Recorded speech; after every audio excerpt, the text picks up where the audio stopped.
Paolo Banchero officially returns. Christmas came late or early, however you want to stack it up. He was out there on the court against the Milwaukee Bucks, even in the Orlando Magic's 3-point loss against them tonight.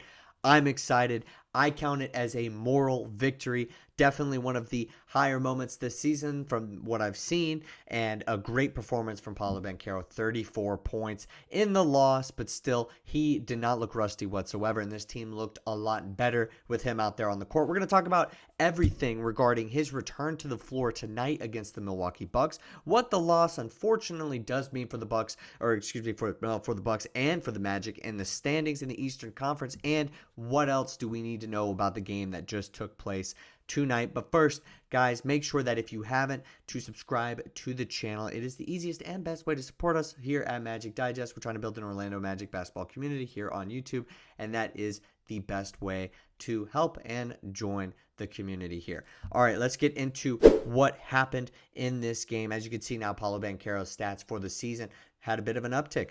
29 points per game, 8.8 boards, 5.5 assists, played up to those standards. In this game, he had 34 points, 7 boards, 3 assists. I personally said that I thought he was going to go for more than 25 points in this game if he had his shot falling. He was 5 for 8 from the 3-point range. So if you're curious, his shot was falling. That's why we gave him so much leeway. He looked great. He seemed to have been on a minutes restriction that was already probably talked about with the coaching staff. There were times when he was out for an extended period of time, but was able to make his return just as somebody who wasn't out for an extended period of time. He did not look rusty whatsoever. He played 27 minutes in this game. Let's take a look at the box score.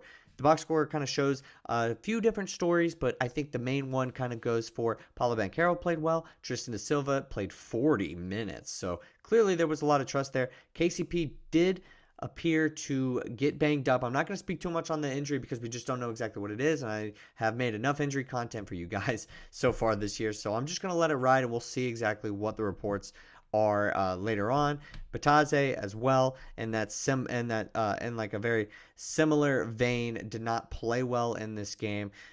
He had 4 points and did not get a ton of leeway. I think Mosley just felt like it was better to go with Wendell Carter Jr. and Jonathan Isaac. He gave them both over 20 minutes in this game, and I just felt like both of them had more of an impact, I should say, on the offensive side of things. Wendell Carter Jr. only had 2 points for the game, but I felt like his leash was there. He was 0 for 4 from the field, but I just felt like his aggressiveness was more so than Bataze. Maybe we were watching different games. Like, I understand if that's maybe something that you guys might disagree with. I think that Paolo Banchero is going to learn how to play in this starting lineup, or Bataze rather, learn how to play in the starting lineup with Banchero, and I think we'll see that more so as things go on. I definitely think the KCP injury was a big point of emphasis tonight that this roster needed to come up with, but there were plenty of players that were able to fill in, and those would include Caleb Houston, who ended up getting 29 minutes in this game, Anthony Black, who came off the bench, got 15 points, 2 assists, 2 boards. He played overall pretty well. This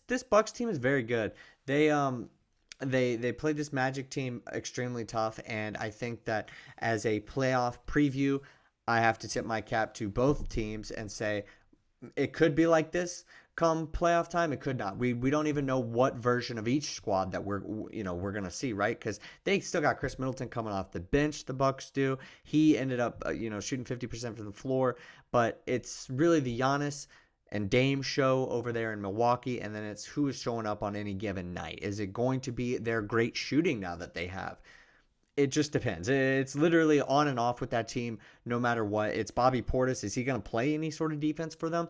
It literally just depends on any sort of given night. I could see this series being wildly competitive. I don't know exactly who I would even favor in a series like this, but I mean, personally, I've said I'm going to go with the Magic, no matter what. But I definitely have much respect for this Bucks team because I think they got a ceiling just about as high as any team in the NBA. Now, I felt like that the Magic did well defensively, and I felt like the coaching was good even towards the end of the game. This was something that was in reach for this Magic team. Cole Anthony missed a pair of those free throws late in the game. Paolo Banchero missed the first of his 2 free throws towards the end of the game. That really sucked. There was really a chance, too, without maybe a potential clock malfunction for the Magic to get off a 3-point shot in that rebound scurry moment where they were able to strip it from Brook Lopez. But they still got a chance with .04 left on the clock, and the refs determined that was the same amount that was going to be left on the clock whenever he was attempting to shoot the ball, whenever the change of possession happened, what have you. I have no idea. That's what they ruled. So they got a fair shot at the very end, but it would have been really nice to get this win. I don't really think it's end-all be-all, especially since the Magic still need Franz, and the Bucks will probably be a completely different team come playoff time. Whether or not they are going to be that fifth seed that ends up going to play the Orlando Magic just remains to be seen. The fourth seed right now. They are ahead of the Orlando Magic, but they're tied as far as the games back calculation is concerned. But yeah, Milwaukee at the 4. It depends on what team is going to come as far as Milwaukee is concerned. I think their peak probably does match, or we've seen a higher level of Bucks play, I feel. But both these teams are going to have to figure things out, especially when it comes to what identity they want to have when everybody is healthy. I think both of these teams deal with major health issues, and you're just going to have to wait and see.